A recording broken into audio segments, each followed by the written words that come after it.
தன் நேர் இல்லாத தமிழ்ங்கிறாரு. தன் நேர் இல்லாத தமிழ் பாருங்க. தன் இருக்கா பாருங்க.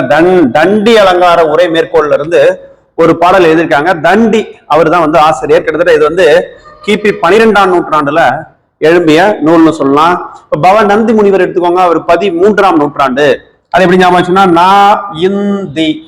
நந்தி வந்து 13ஆம் நூற்றாண்டுல பவநந்தி முனிவர் நன்னூல் ஏற்றிருப்பாரு. அது வந்து இலக்கண நூல் தெரியுது. இங்க பாத்தீங்கன்னா தண்டி அலங்கார உரை மேற்கோள்ல வந்து தண்ணீர் இல்லாத தமிழ்னு சொல்லி ஒரு தலைப்புல பாடல் பார்க்க போறோம். இந்த இடத்துல ஒரு விஷயத்த வந்து ஒப்புமைப்படுத்துறாங்க. அந்த ஒப்புமைப்படுத்திட்டு பிறகு வந்து அதை வேற்றுமைப்படுத்துறாங்க. இதுதான் வந்து அந்த இடத்துல சொல்ல வராரு. அப்ப முதல்ல ஒப்புமை சொல்றாங்க, அதுக்கப்புறம் வேற்றுமையும் சொல்லிடுறாங்க. வேற வேற பொருளை வந்து உணர்த்துதுங்கிற விஷயத்தை இந்த இடத்துல சொல்றாரு கவிஞர் தண்டி. சரி, வானம் மலர்ந்தது அனைத்தையும் அளக்கும் வலிமை மிக்கது எதுனா தமிழ் இல்லையா? என்னென்னலாம் இருக்கோ எல்லாத்தையுமே நம்ம என்ன பண்றோம் தமிழ் மொழியில நம்ம சொல்றோமா இல்லையா? சரி, நிலத்தினும் பெரிது வானினும் உயர்ந்தன்று கடலினும் ஆழம் ஆனது என்றெல்லாம் தமிழினுடைய பரப்பையும் சரி விரிவையும் ஆழத்தையும் புலவர் வந்து இந்த இடத்துல போட்டு சொல்றாரு. நிகரற்ற ஆற்றல் கொண்ட ஒரு கதிரவன் அந்த கதிரவனுக்கு நிகர் எது இருக்கு? வேற எதுவுமே கிடையாது. அப்படி சொல்லும் போது இந்த தமிழுக்கு நிகர் வேற எது இருக்கு? தமிழ் மொழி மட்டும்தான் நிகர் அப்படிங்கிற மாதிரி தமிழை ரொம்பவும் உயர்த்தி தண்டி இந்த இடத்துல தன்னேர் இல்லாத தமிழ் என்று அதை சொல்றாரு. தன்னேர் இல்லாத தமிழ்னு இந்த பாடல்ல முடியுது பாருங்க. தண்டி அலங்காரம் தான் தன்னேர் இல்லாத தமிழ்னு முடியுது. இதுல வந்து நேரிசை வெண்பா வந்து பயன்படுத்திருக்காங்க. இந்த வெண்பால நேரிசை வெண்பாவா பயன்படுத்துறாங்க. இதுல என்ன நேரிசை வெண்பானா என்ன, அதனுடைய அளவு என்ன அப்படின்னு பாத்தீங்கன்னா பாருங்க, இங்க் வருது பாத்தீங்களா? இது என்ன? இரண்டாம் எழுத்து. அந்த இது வந்து ஒன்றி வருது. எங்கேயும் பாருங்க மின்னோர் அங்க இருக்கு பாருங்க. மின்னேர் தன்னேர் இரண்டாம் எழுத்து அது வந்து ஒன்றி வருது. அதாவது எதுகை வரணும் அப்படின்னு சொல்லி சொல்றாங்க. அடுத்ததான் 4 சீர் வரும். 1 2 3 4 சீர் அதுல வருதுன்னு சொல்றாங்க. இது அதுக்கு அடுத்த அடி இரண்டாவது எடுத்துக்கிட்டீங்கன்னா இங்க பாருங்க, இந்த இது போட்டு தனித்து ஒரு சொல் வரும்னு சொல்லி சொல்றாங்க பாத்தீங்களா? அதனால்தான் இதை வந்து நம்ம நேரிசை வெண்பா என்று நம்ம இதை சொல்றோம். சரி, இந்த பாடல் பார்ப்போம். ஓங்கள் இடை வந்து உயர்ந்ததோர் தொழவிலங்கி அப்படின்னு சொல்றோம். என்ன அப்படின்னா மலை இருக்கு. இந்த மலைக்கு நடுவுல என்ன பண்ணுது? உயர்ந்து வரக்கூடியது என்ன? சூரியன். அப்படிப்பட்ட சூரியன் உயர்ந்து வரும்போது நம்ம என்ன பண்றோம்? அதை வணங்குறோமா இல்லையா? தொழவிலங்கி இந்த ஏங்கோலி நீர் ஞாலத்து இருளை அகற்றும். இந்த உலகத்தில் இருக்கக்கூடிய இருள் வந்து எப்ப போகும் அப்படின்னா அந்த சூரியன் வரும்போது இந்த உலகத்தினுடைய இருள் மறைந்து அது வெளிச்சமா பகலா மாறும்னு சொல்றோம். அப்படிப்பட்ட ஒரு விஷயத்தை கொடுக்கறது எது? அப்படிப்பட்ட ஒரு லைட் அப்படின்னா அதுக்கு நிகராக சூரியனுக்கு நிகரான வேற ஏதாவது இருக்குதா அந்த உலகத்துல அப்படின்னு கேட்கும்போது கிடையாது. அப்போ அந்த ஏங்கொலி நீர் ஞாலத்தினுடைய இருளை அகற்றுவது, உலகத்தினுடைய இருளையே அகற்றுவது. ஆங்க அவற்றுள் மின் நேர் தனியாழி வெங்கதிரவன்.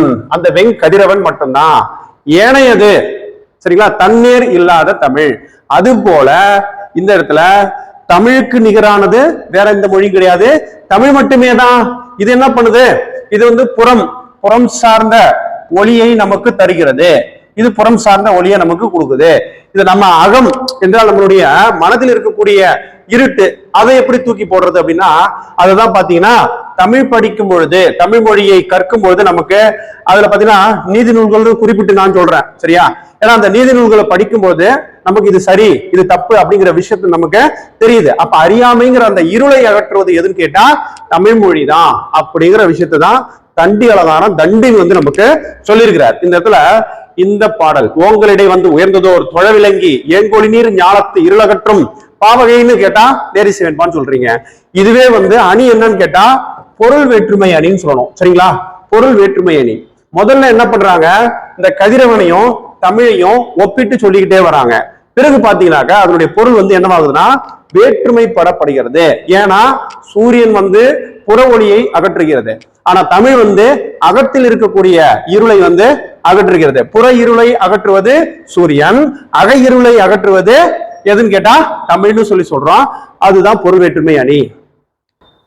பாடலின் பொருள் பாருங்க, ஏற்கனவே சொன்னதுதான். இந்த மக்களால் போற்றப்பட்டு அந்த உயர்ந்த மலைகளுக்கு இடையே தோன்றி கடலால் சூழப்பட்டு உலகத்தினுடைய புற இருளை அகற்றுவது ஒன்று.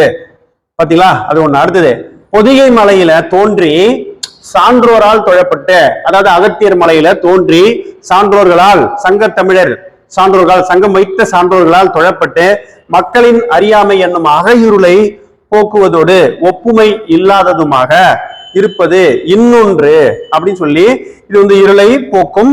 இது இரண்டில் ஒன்று வந்து ஒளிர்கின்ற கதிரவன், இன்னொன்னு வந்து தமிழ் மொழி, தமிழ் அப்படின்னு சொல்லி முடிக்கிறாங்க. இதுதான் அந்த பாடலின் பொருள். இந்த பொருள் வேற்றுமை அணி என்ன, இதெல்லாம் அணி கேட்பாங்க. அணி கேட்கும் போது இந்த பாட்டை கொடுத்துட்டு என்ன அணின்னு கூட கேட்கறதுக்கு வாய்ப்புகள் அதிகம். இரண்டு வேறு பொருள்கள் இருக்குது, இருக்கட்டும். ஒற்றுமையை முதலில் கூறிவிட்டாங்க, சொல்லிட்டாங்க. ஆனா பொருள் மட்டும் இந்த இடத்துல என்ன பண்ணுது, பிறகு வேறுபடுத்தி காட்டுவதுதான் பொருள் வேற்றுமை அணின்னு நம்ம சொல்றோம். முதல்ல அதனுடைய ஒற்றுமையை சொல்லிட்டு ரெண்டாவதா வரும்போது, அடுத்ததா பின்னாடி வரும்போது அந்த பொருள் மட்டும் வேற்றுமைப்படுத்தி காட்டணும். அந்த மாதிரி நீங்க அந்த பாட்டு எழுதினாதான் அதுக்கு பேர் தான் பொருள் வேற்றுமை அணின்னு சொல்லி சொல்லணும். தமிழுக்கு கதிரவனுக்கும் ரெண்டுத்துக்கும் இடையே உள்ள ஒரு பயன் சார்ந்த ஒற்றுமையை முதல்ல சொன்னாங்க. அதுக்கப்புறம் எடுத்துக்கிட்டீங்கன்னா தமிழ் வந்து தன்னேர் இல்லாதது என்ற தன்மையை பின்னர் வேறுபடுத்தி காட்டுவதால் இது வந்து பொருள் வேற்றுமை அணி என்று இதை நம்ம சொல்றோம். இந்த அணி இலக்கணத்தை மட்டுமே கூறும் இலக்கண நூல் இந்த பக்கம் கொடுத்துருக்காங்க. அணி இலக்கணத்தையும் சேர்த்து கூறுகின்ற இலக்கண நூல் சொல்றாங்க. அப்படின்னா என்ன அப்படின்னா, இப்போ எழுத்து, சொல்லு, பொருள், யாப்பு, அணி, இந்த ஐந்தும் சேர்ந்தது அகத்தியம்னு நம்ம சொல்றோம். அப்போ எழுத்து, சொல்லு, பொருள், யாப்பு, அணி, அணியையும் அணி இலக்கணத்தையும் கூறும் இலக்கண நூல் அப்படின்னு சொல்லும்போது அகத்தியம் கூட அங்க சொல்லலாம். ஆனா இந்த இடத்துல தொல்காப்பியம் வருமா? எழுத்து, சொல்லு, பொருள் மட்டும்தானே சொல்லுது, அணியை பத்தி அங்க எதுவுமே சொல்லாதே. தொல்காப்பியம் வந்து 3 மட்டும் தானே பேசும். அப்ப எனக்கு இதுல டவுட் இருக்கு. சரிங்களா? அடுத்தது அணி இலக்கணத்தையும் அந்த மாதிரி சேர்த்து சொல்றதுல சில நூல்கள், வீர சோழியம் இலக்கண விளக்கம்னு சொல்லி ஒரு நூலு. அடுத்ததா தொன்னூல் விளக்கம், இது யாருது? வீரமா முனிவரா? சரி. அடுத்தது பாத்தீங்கன்னா முத்து வீரியம் அப்படின்னு நம்ம சொல்றோம். அந்த முத்து வீரியம்ங்கிறதும் அணி இலக்கணத்தையும் கூறும் இலக்கண நூல்னு சொல்லப்படுது. சரி, இதை தெரிஞ்சுக்கோங்க. இப்ப அணியை மட்டும், எப்படி அணியை மட்டுமே கூறும் இலக்கண நூல்ல எடுத்துக்கிட்டீங்கன்னா த கிரேட், இப்ப நம்ம பார்த்துட்டு இருக்கோமே தண்டி அலங்காரம், தண்டி அலங்காரம் அணி இலக்கணத்தை கூறும் சிறப்பான நூல்களுள் ஒன்றுன்னு நம்ம சொல்றோம். அந்த மாதிரி தண்டி அலங்காரம் அணி இலக்கணம் மட்டும் சிறப்பா சொல்லுது. அதே போல தண்டி மட்டும் கிடையாது, மாறன், இந்த மாறன் அலங்காரமும் அணி இலக்கணத்தை மட்டும் சொல்லுது. இங்க பாருங்க, கோலையானந்தம், இந்த கோலையானந்தம்ங்கிறதும் அணி இலக்கணத்தை மட்டும்தான் சொல்லுது. புரிஞ்சுதா? இது எல்லாமே பாத்தீங்கன்னா அணி இலக்கணத்தையும், அப்படின்னா எழுத்து, சொல்லு, பொருள், யாப்பு, அணி இதெல்லாம் சேர்ந்த மாதிரி சொல்லும் போது அந்த அணியும் சேர்த்து சொல்லிடுறாங்கன்னு அர்த்தம். ஆனா இங்க அணி மட்டும் குறிப்பிட்டு சொல்லக்கூடிய நூல்கள்னு சொல்லி கேட்கலாம். ஏன்னா பொருந்தாததுன்னு ஒரு இதை கொடுத்துட்டு தண்டி அலங்காரம் இருக்கும், மாறன் அலங்காரம் இருக்கும், கோலையானந்தம்னு ஒண்ணு இருக்கும். இதுல இருந்து ஒண்ணு எடுத்துட்டு போயிட்டு இங்க ஆப்ஷன்ல வைக்கிறோம்னு வச்சுக்கோங்களேன். அப்ப எது பொருந்தாதுன்னு பார்க்கும்போது தொன்னூல் விளக்கம் வந்து அணி இலக்கணத்தை சேர்த்து சொல்றது, அணியை மட்டும் குறிப்பிட்டு சொல்லல அப்படின்னு அந்த இடத்துல கேள்வியை கொடுத்துருவாங்க. பாத்துக்கோங்க. அடுத்ததா தண்டி அலங்காரம் அணி இலக்கணத்தை கூறும் சிறப்பான நூல்ல ஒன்று. இந்த பாடப்பகுதியா நமக்கு என்ன கொடுத்துருவாங்கன்னா பொருள் அணி இருக்கு இல்லையா, அந்த பொருள் அணியின் பகுதியில் இடம்பெற்றுள்ள பாடல் தான் நமக்கு கொடுத்துருவாங்க. இதையே கேட்கலாம். இந்த பாடல் இப்ப பாத்தீங்க, ஓங்களிடை வந்து உயர்ந்ததோர் தோழர் இலங்கி அப்படிங்கிற அந்த பாடல் எதுல இருந்து எடுத்திருக்காங்க? பொருள் அணியில் பகுதியில், பொருள் அணியியல் பகுதியில் இடம்பெற்றுள்ளதுன்னு சொல்லி சொல்றாங்க. சரி, காவிய தர்சம், இது என்னது? காவிய தர்சம் என்னும் வடமொழி இலக்கண நூல் இருக்குது. அதை தழுவி தண்டி என்ன பண்ணிருக்காரு? தண்டி அலங்காரம் எழுதியிருக்கிறார். அப்ப இது ஒரு வழி நூல். எப்படி வந்து கம்பராமாயணம் ஒரு வழி நூல்னு சொல்றோம், அதே போல பெரிய புராணம் எடுத்துக்கிட்டோம்னா சேக்கிழார் எழுதினாரு.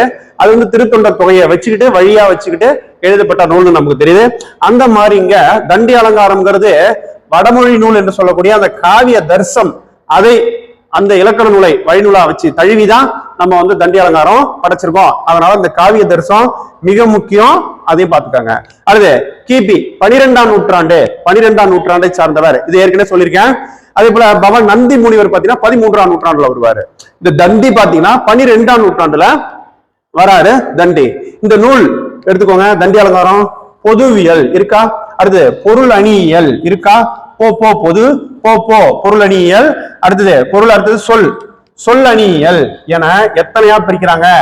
3 பெரும் பிரிவா பிரிக்கிறாங்க. எதை சார்?